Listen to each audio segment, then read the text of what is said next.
nothing lacks a nature. A squirrel or a Brussels sprout is a definite kind of thing. It has actual parts and properties. Because it has those parts and properties, Brussels sprouts, for example, do not climb trees and collect nuts. Squirrels do. Squirrels do not grow in gardens. Brussels sprouts do. See, that's now everything that's true. And because things have the parts and properties they do, they stand in the relations they do. And that's true of human beings. So now we have to look carefully at this issue as it regards human beings, because whenever we step over the boundary of nature, then the first thing that happens is God goes first. Because God is, if you wish, nature in written large. God's nature dominates everything and determines what nature is elsewhere. And so now we need to take some time to look at Romans 1. I mentioned it earlier. This passage in Psalm 2, it talks about how the leaders of the earth say, let's cast aside God's restraints. Let's get rid of them. But let's just go to Romans 1 now and spend some time there, because this is a profound analysis of the human situation. Romans 1:21-23. Even though they knew God, they did not honor him as God, or glorify him as God, or give thanks, but they became futile in their own speculations, and their foolish hearts were darkened. Now, you see, when you start to deny the reality of God, then everything comes loose. And it's now left up to the human capacities to discern and to act and live within the boundaries of reality.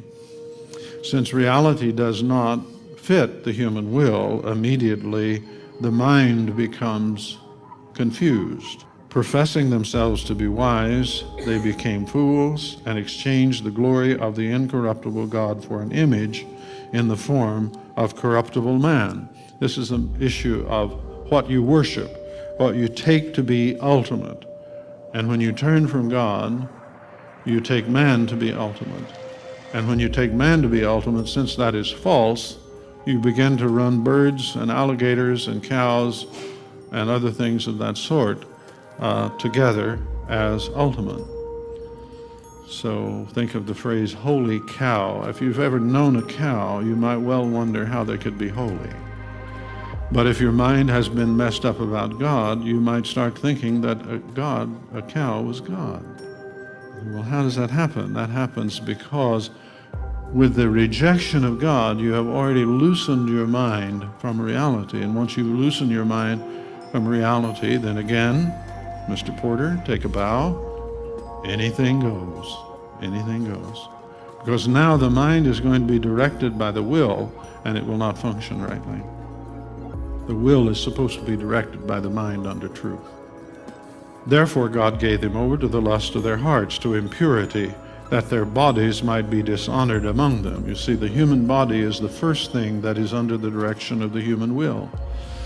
So why is sex and violence so prominent in a society that is devoted to desire? Because that is what can be fulfilled through the body. The body is what is under the control of the will.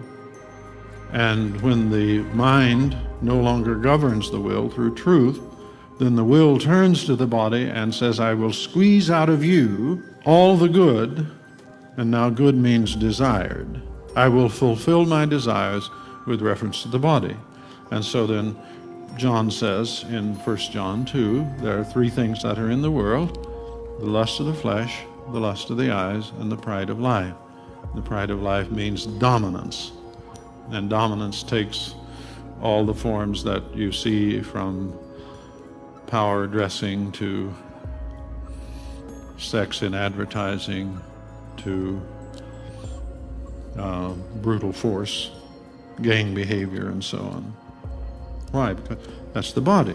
You've turned from God, now your body becomes God, if you wish. We'll talk a little bit more about how that goes later, but for now, just to make that point.